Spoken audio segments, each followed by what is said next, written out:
Hello everyone, hello you YouTubers, welcome back to my video. Tonight I'm out on Dartmoor near Okehampton, and I'm going to try and show you that even without really iconic subjects and locations, you can still get a half decent photo and still a very good reason to go out and keep in. So I'm hopefully going to do 2 locations tonight, maybe more. This first location is on the way to a place called Gulliver Steps. You go past Okehampton Army Training Camp, and there's a little tree that goes down through the river that I've captured a few times, admittedly with better light and better conditions, but I fancied a walk and I thought I'd grab the GoPro and bring you along. Just realised it looks pretty moody up there, like I should have brought my waterproofs. But right, we're at the location. Here is the tree. It wanders down through here, and then you've got this lovely vista valley with a tor in the background. So this, you can shoot this way for sunset, and then the other side of the tree facing up that way for a sunset. So sorry, sunrise down through here, and then you can shoot from the lower end of the tree back the other way for sunsets. So I'm going to shoot top side, the high side, to the other side of the tree. So in my image there's going to be these really dramatic skies, this tor in the background, the leading line of the stream, and then the tree is the main subject matter in the shot. So that's my background, mid-ground sorted. Now I'm going to try and plan and try and find a decent foreground that'll lead your eye into the image. So we've got our background sorted. It's the valley with the tor in the background and some really dramatic contrasting clouds. Mid-ground is the main subject, the tree, and some yellow gauze in the mid-ground. So we've, just like I said, we've got to try and find hopefully an interesting leading line foreground that will pull your eyes to our mid-ground subject. That is the game, that is the plan.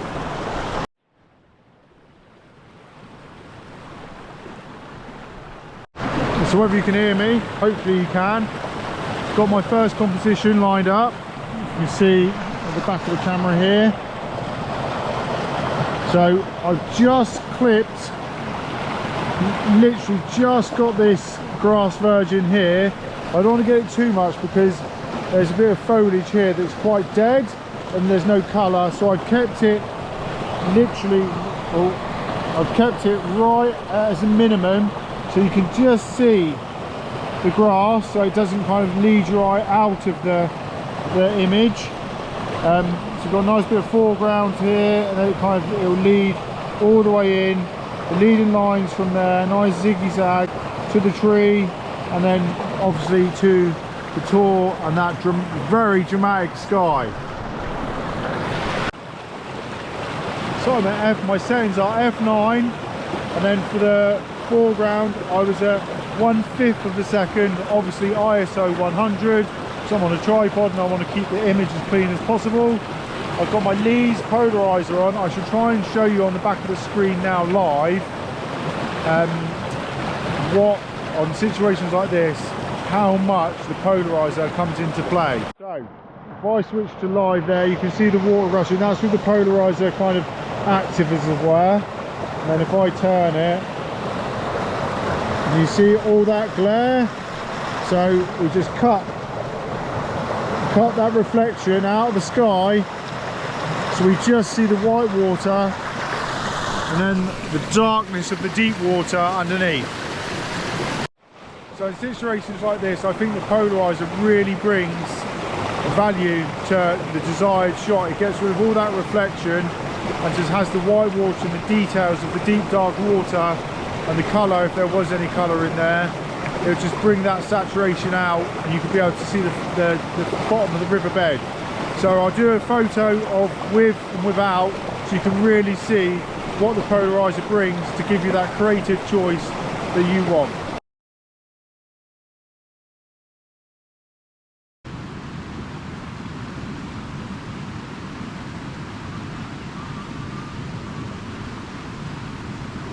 So, first location in the bag. I really like that shot. These clouds are like crazy dramatic. So, yeah, I'm really stoked with that shot.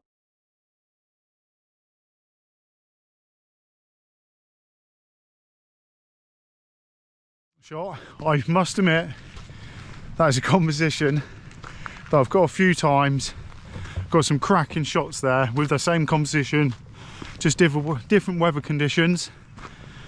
I've got a beautiful one with the moon rising behind it, which I shall hopefully show you on the screen, and some really nice sunrises there.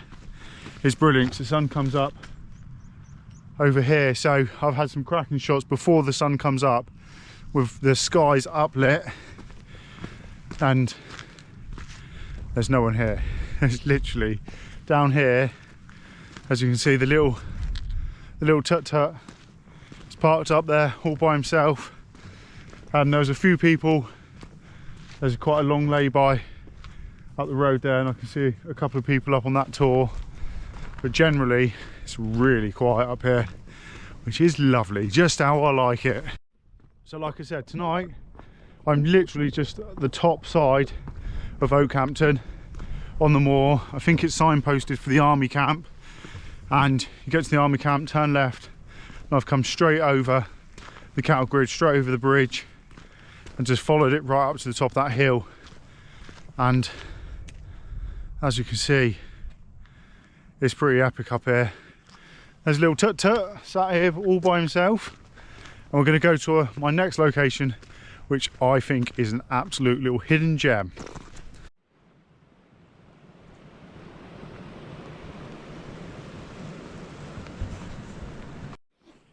Right, so I shall try not to waffle, because I'm known for waffling.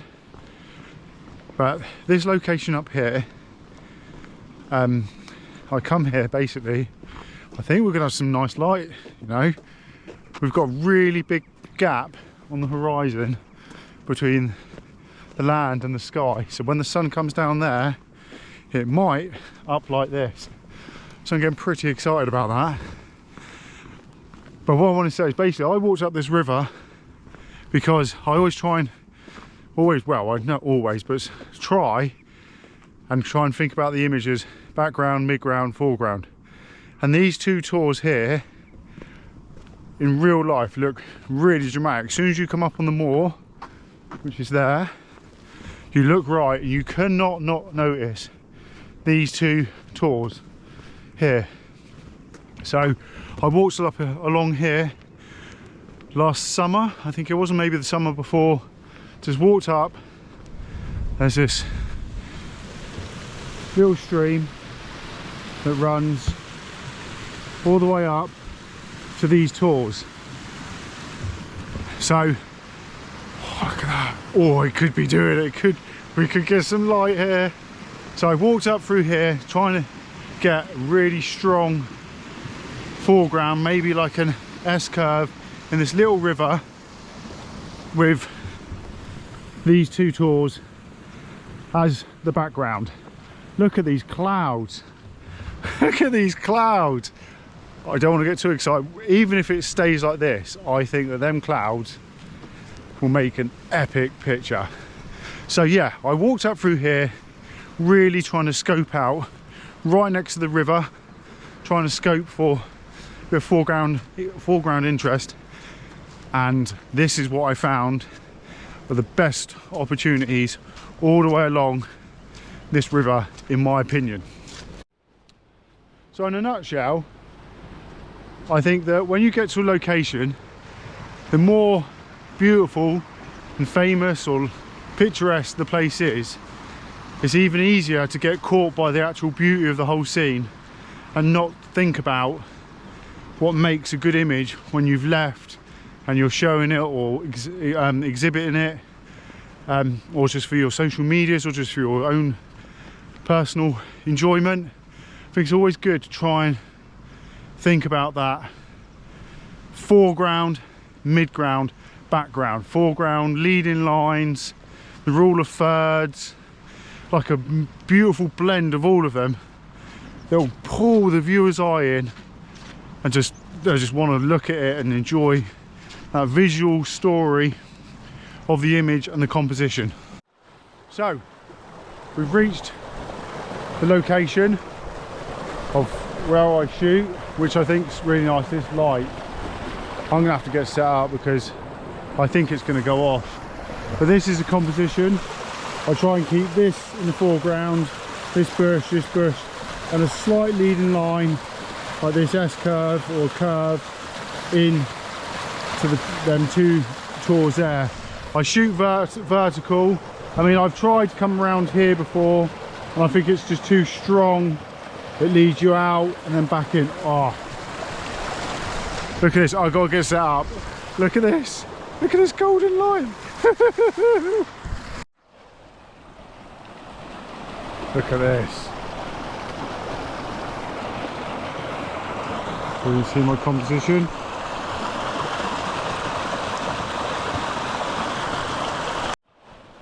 So we've got some well dramatic light.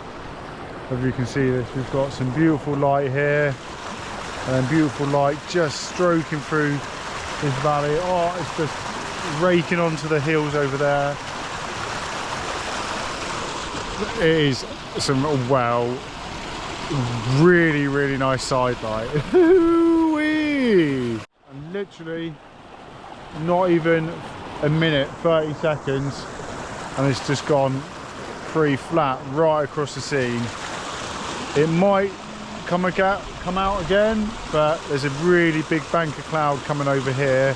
But I think when the sun drops, we might be in for some more. But that is what I love about landscape photography. It just, 1 second it's just flat, there's no interest at all, and then the next minute you've just got this beautiful golden light, and then it's gone again.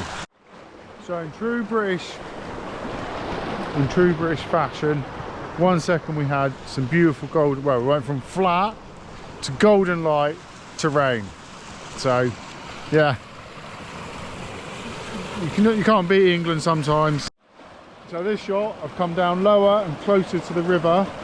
I've brought in my 16 to 35 mil, and as you can see, I'm shooting straight down into the river. So I've still got quite a lot of horizon in, but I've just brought it further down, facing down into the river. So we're getting this, we're like down here. We're getting the foreground in around here, and then we've got a beautiful leading line, and I've got this gorse bush totally in frame, and then the tours to this side, which I think balances it out quite well. So we've got kind of, we're like there, all the way down from there up to there.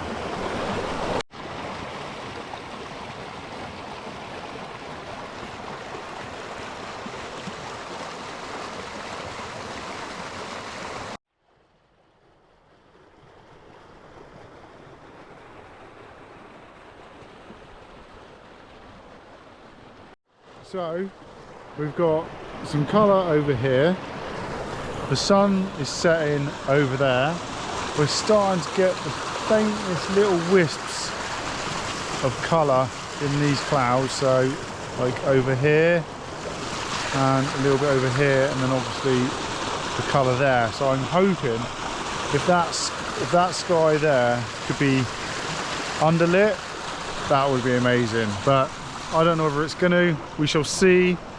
Just waiting around, waiting for that good light.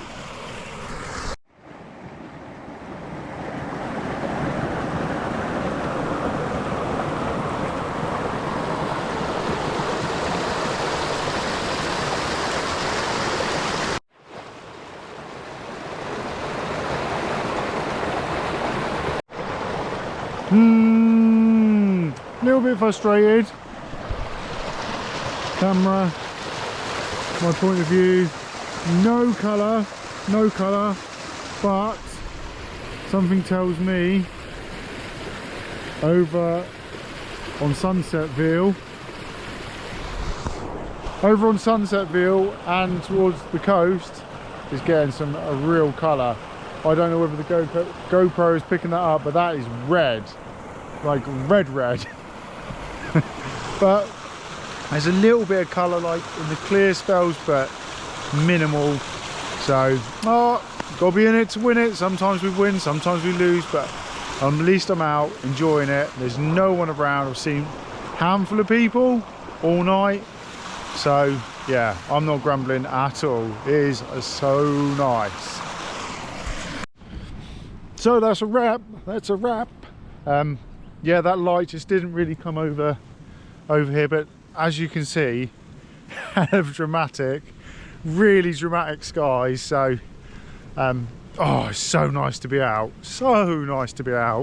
yeah, really stoked, really happy with just being out. I haven't been out for a while, and yeah, it's just I've seen a handful of people all night. Spring's on its way. I think the clocks go back forward tonight. Yeah, all good. There was some colour over there.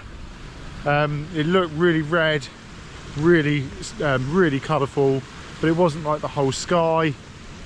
And I think I got some nice colour. I'm really glad that I caught that sun just raking over the hills when we first got here for the first composition. That I'm sure that's going to be a lovely shot, because we had like the yellow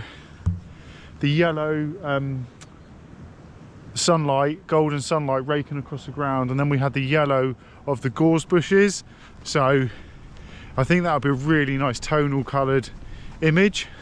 And like I said, we had the really dramatic skies, we had the background of the tors, and then we had the sunlight raking through the mid-ground, and then we had that beautiful leading line stream as the foreground. So just looking at the back of the camera, I was pretty happy with them. I shall put them on the screen shortly, and yeah, I hope you like them as much as I do. I don't know whether they'd be portfolio shots, etc. like that, but it was still amazing fun to capture. And yeah, thank you so much for coming along the ride. Please, if you enjoyed this video or you got any value or entertainment out of it, please hit subscribe, follow, like, comment. I'd love to get some feedback from you guys to know what you'd like to see. Like I said, I shoot Dartmoor, Devon all the time. I go down to Cornwall a lot, and then hopefully soon when I get my next adventure bus, we'll be going to Wales for the spring. So watch this space. Anyway, thank you so much for tuning in. Till the next time, see you later.